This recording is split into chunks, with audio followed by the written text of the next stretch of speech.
Hey yo guys, I'm back here to give you my review of WWE SummerSlam 2009 or Summerfest, whatever you want to call it. I go SummerSlam, and as well give you my thoughts on Bryan Danielson leaving Ring of Honor to, or basically leaving the independent scene, but mainly Ring of Honor to um, go work for WWE. So, anyways, reviewing with SummerSlam first. Overall, I'd say this was a really good show.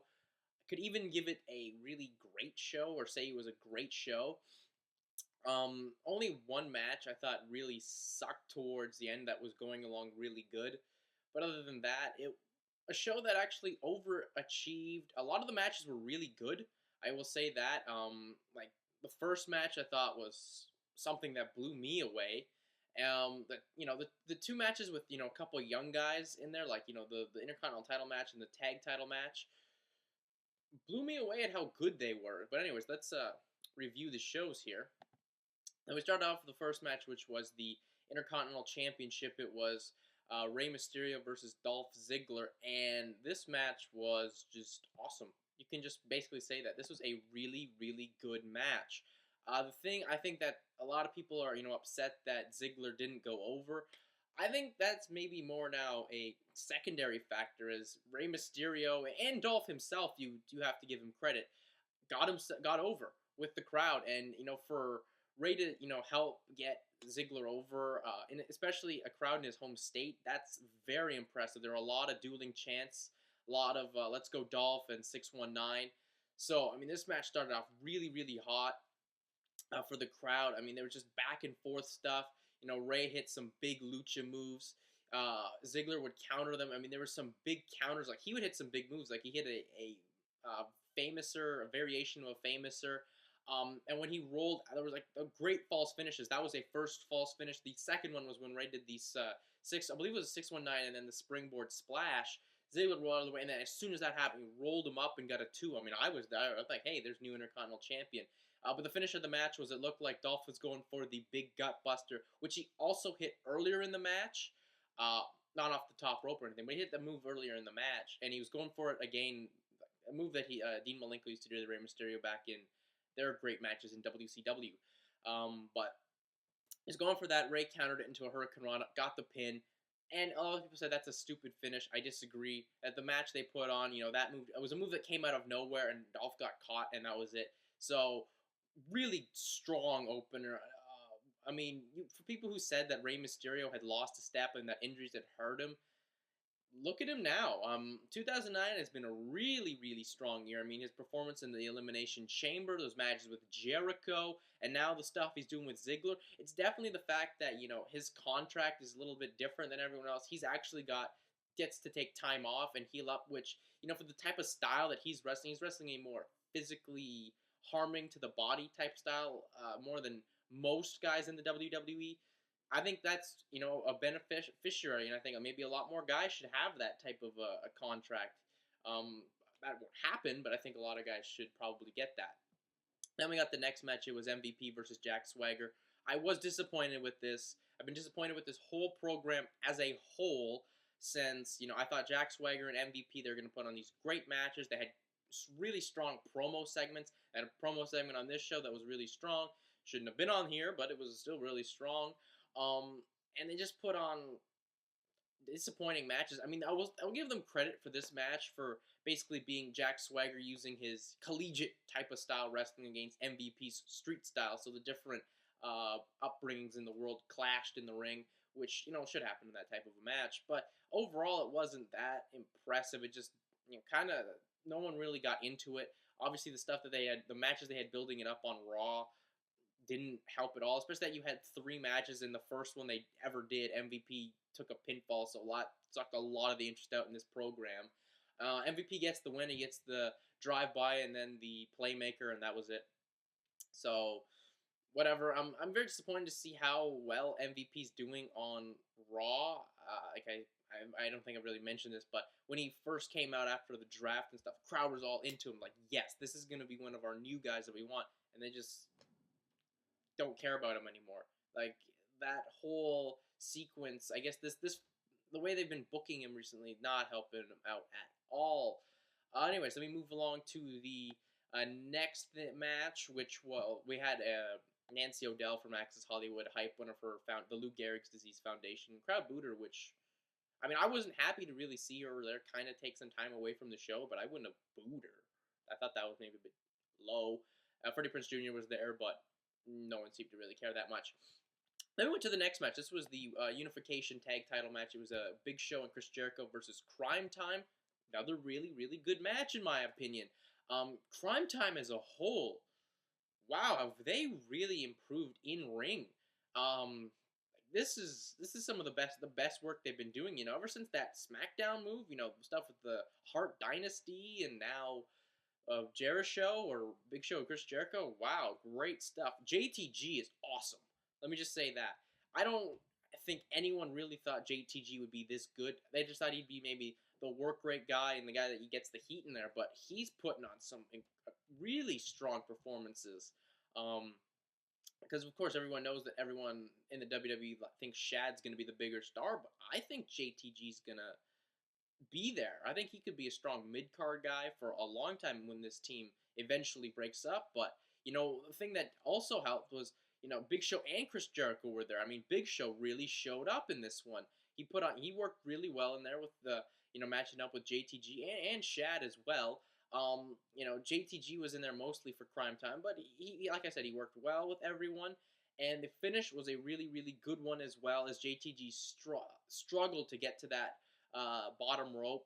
He got there. Big Show then clocked him in the face, and JTG sold that punch so well. That was the match. I thought this was a really, really good match. You know, good amount of time that they got, and the work rate was just really well, and it helped get, I think, Cryme Tyme maybe a little bit more over than they already were. I mean, they are one of the more over teams, and maybe the most over team in WWE, but this can elevate them more as they put on a real tough contest, and had the referee not seen Big Show's, you know, well, in the ropes, I guess, I don't think it's anything maybe they screwed him or anything like that, but, you know, just one punch out of nowhere with his partner laid out. You know, a rematch on SmackDown maybe I would like to see. I don't know where we're going to go with this. Then we go to the next match, which was, of course, it was Kane and Khali. It was blah. Not as bad as I thought, but still bad. I guess I couldn't really just move on. It was just there. No one. A lot of people were. Ugh. Yeah, that's basically my thoughts on this match. I didn't really enjoy it. They did groundwork, which was not that impressive. I mean, it was kind of, I guess, cool for like 2 seconds to see Khali in the mount position, but other than that, it was there. And Kane throws a dropkick to the knee and gets a DDT for the victory and moves us along. Then we went to the next match. This was one of the big matches that they were trying to sell the pay-per-view on, but they decided to build it up on the last week of the show, really. It was Degeneration-X versus Ted DiBiase and Cody Rhodes, or Legacy. This was a okay match. It got way too much time, in my opinion. I mean, I understand that this match was going to get a lot of time, but maybe it got like 15 minutes more than it should have. I thought the match was, like I said, I thought it dragged, and something was lacking in it. I don't know what it was. It's just something was lacking, in my opinion. You know, Legacy getting the heat was uneventful, I will say that. You know, just something missed in this match. Sean came and made people look really good in here. The build up to the end, I thought, was a little bit nicer than I thought than the whole match. It got me maybe a little more involved in the match than I thought it would be, but overall, not the most impressive way that they're gonna return for DX, and you know, I don't know what they're gonna do here. You know, people say that the wrong team probably went over, and to an extent I would agree, but this was their first return, so I don't think it can hurt that well, and it was Shawn Michaels hitting the sweet chin music out of nowhere, so I guess you can't really complain that much. It wasn't like massive pedigree and that's it. Yeah, but that was the match, and whatever. I mean, at least, you know, DX had a pretty decent entrance, I'll say that, and like I said, the match was okay. It went way too long, got too much time, and that was it. Then we went to the next match. This was Christian versus William Regal for the ECW title. So disappointing to see this get 8 seconds. as this could have at least got 5 and still been good, but they decided to just have Christian hit the kill switch, and that was it. And then of course Ezikeal Jackson and Vladimir Kozlov put the beat down on Christian, and I don't know why you would want. I didn't understand that. Like, you're kind of like building to a rematch on the pay-per-view where we just had a match that was 8 seconds for no reason. I don't know. Whatever. That's just my. I was disappointed with this because these guys could have put on a really good match, even if you put it in the 5 to 10 minute slot. I personally thought this would have been a good match in that department. But no, they decided not to. But then again, you have to realize that ECW guys or ECW title matches on the big 4 shows aren't going to get that much time. So, I really shouldn't be that surprised. But just because they had, Regal and Christian, you'd think they want, let us give them 5 minutes. Because, they like Regal. Maybe not so much Christian, but they like Regal. Let's give them 5. Come on. And then we went to the next match. It was the WWE title match. This was Randy Orton versus John Cena. This match started out actually really good. Both guys, made up for the lack of build in the match. I thought it was going along really, really well. But then they do this thing that they always, for some reason, do on the Raw title matches. On the WWE title matches, they feel the need to make things more complicated than they should be, and just take the fan out of it. That's all they do that every time, especially with Randy Orton. They just feel the need to take way too many shortcuts than they need.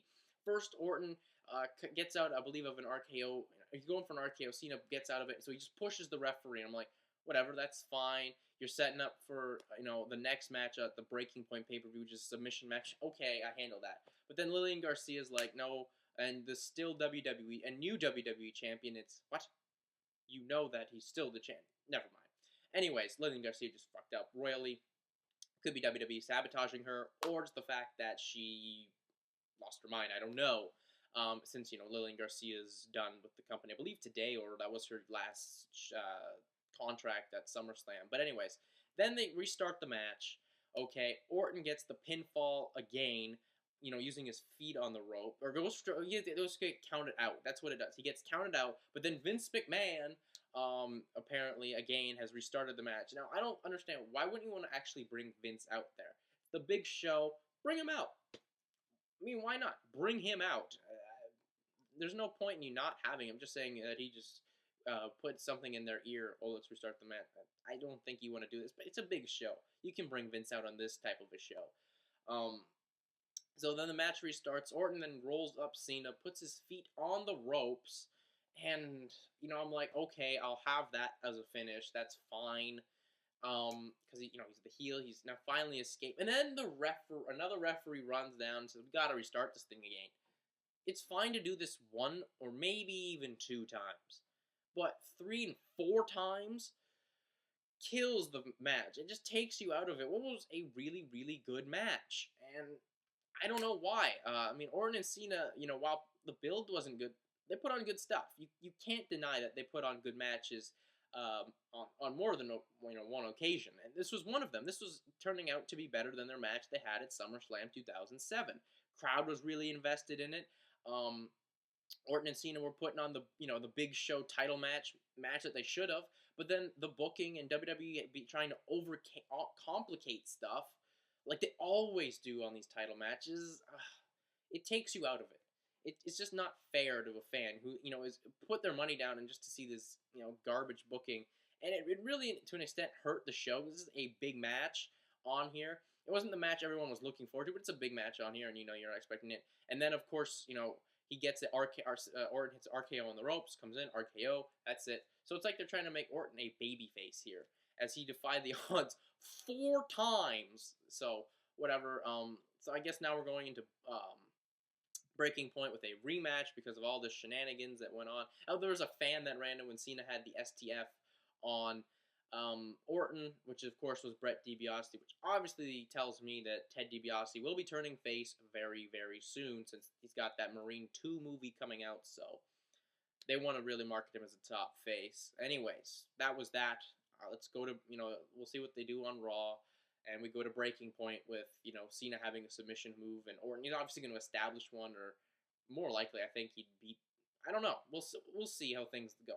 Anyways, then we go to the main event. This is the TLC match for the World Heavyweight Championship. It's Jeff Hardy defending the belt against CM Punk, and Jeff Hardy's second last night in the company.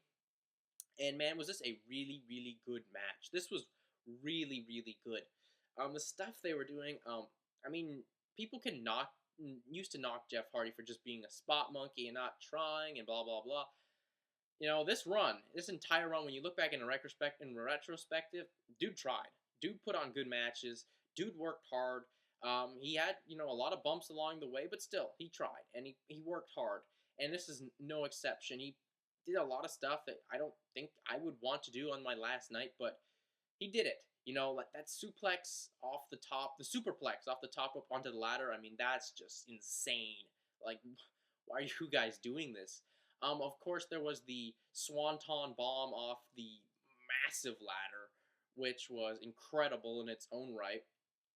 And, I like how they did it where it's like, Jeff, you got to go. I mean, your back may be broken. Let's get you out of here. And they got the stretcher. But Punk's making the last gasp climb to get it. And Jeff's like, you can't win my belt. So he gets off there and tries to fight him off. And then Punk shoves off. And Jeff takes a hard-looking bump off that ladder as well. If you watch it back closely, when he hit the ring, he hit it like more at the edge of the ring before you slide in. It's like his neck clipped it. That looked pretty bad there. So that was just that. Punk gets the belt and celebrates, and the lights start to flicker, and wow, this was just amazing. This was just something that only the WWE could do. So the lights flicker, Punk still, over Jeff Hardy with the belt in his hand, and the camera, they shoot this so perfectly. Camera shoots this, you look at the face, it's, Jeff Hardy, but like, for a split second, you think this, and then it just pops up. It's Undertaker, clean shaven with the eyeliner, just to match Jeff Hardy. Look like Jeff Hardy. Like, that's just something only WWE can do.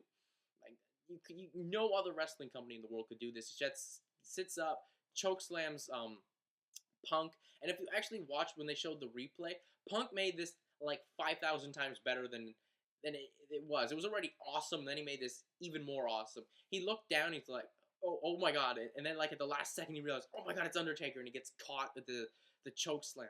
This was just so well done. Punk sold this awesomely. Taker coming back made this even more, incredibly good as it was. I mean, that just sells you. That gets you emotionally invested into Punk's next program. I mean, I'm already invested in it. I care so much because, both guys got submission moves. Obviously, Punk will bring back the Anaconda Vice, or you know what, he can use those elbow strikes, because those to an extent can be used as submission, that he used on Jeff Hardy, I believe, on an episode of SmackDown. And of course, Undertaker's got Hell's Gate, the Go-Go Plata. So I'm just so invested in it. That was just something so well done. People want to complain that WWE and this Hollywood stuff, it hurts the product. Right there, that was a very Hollywood thing, and it came out so beautifully. So that's just my opinion there. Really, overall, thumbs up on the show. I definitely think for a big show that it really came out strong. And it was a SummerSlam I wasn't looking forward to, but I think once again, your expectations, you don't have much going in other than one match, and that match lives up to them, and the rest of the card, blows them away. Makes the show really more enjoyable than I guess maybe it should have been if you had really high expectations. But other than that, let's moving along here to thoughts on Bryan Danielson moving over from Ring of Honor to sign a WWE developmental deal. Really, a lot of people are probably going to be upset about this because, man, he's leaving Ring of Honor. How could he? Blah, blah, blah. Well, the dude should have been in WWE again back in 2007 when he was putting on those awesome matches.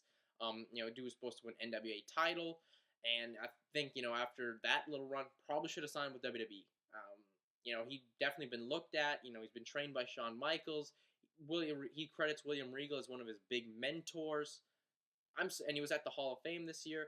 He's been working without a contract in Ring of Honor for a very long time now, basically all of 2009 without a contract. So it's about time he moved on and make some, half-decent money. I mean, the independent scene isn't that strong. Ring of Honor's not, you're not making amazing money there. You're making probably pretty good money for an independent scene, even though I really don't consider Ring of Honor independent anymore, especially now they have a TV deal. kind of hurts it for being an independent. And this is just a thing of a rumor, which now it's true. As WWE is very upset with Ring of Honor having their show an hour before them, on a network that really no one gets, but they're very upset about it. And so now they want to do a talent raid on Ring of Honor. There's a lot of guys that they're looking at into their contracts, seeing if they can pick them up. Danielson was one of them that's working without one. So they made the deal, and he had to accept, really. I mean, what else can he do in Ring of Honor? Yeah, win the tag titles, but there's nothing really else for him to do. So I think that it's a great move for him. It depends how they use him, what show they put him on. I think you can still use the best wrestler in the world gimmick. If you put it on ECW, I think that works out just perfectly for him, really. You can also, bring him up as, a William Regal protege as well, once he gets done with Ezikeal Jackson and Vladimir Kozlov, or whatever, how they want to handle that. I think that works great. But, American Dragon Bryan Danielson, he definitely was there before, but they decided not to use him as well. And I guess now they're getting a better Bryan Danielson, since, 2004, 2005 Danielson. Well, it's still really, really good. This Danielson, I think, is like 5 times better. Ever since then, in 2006, which he was an awesome year for him, with that awesome run with the world title, he put on, like, legitimate classics with guys like, Nigel McGuinness, Kenta, many others as well, like Takeshi Morishima. Those matches in 2007 were awesome, awesome stuff.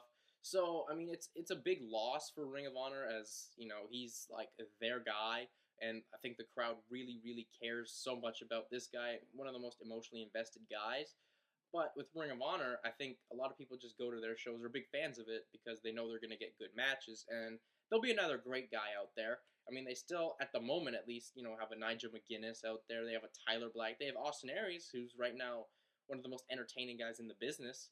So it's a loss for them for sure, but it's something that was inevitably going to happen. And it's not like Ring of Honor is going to die or anything like that.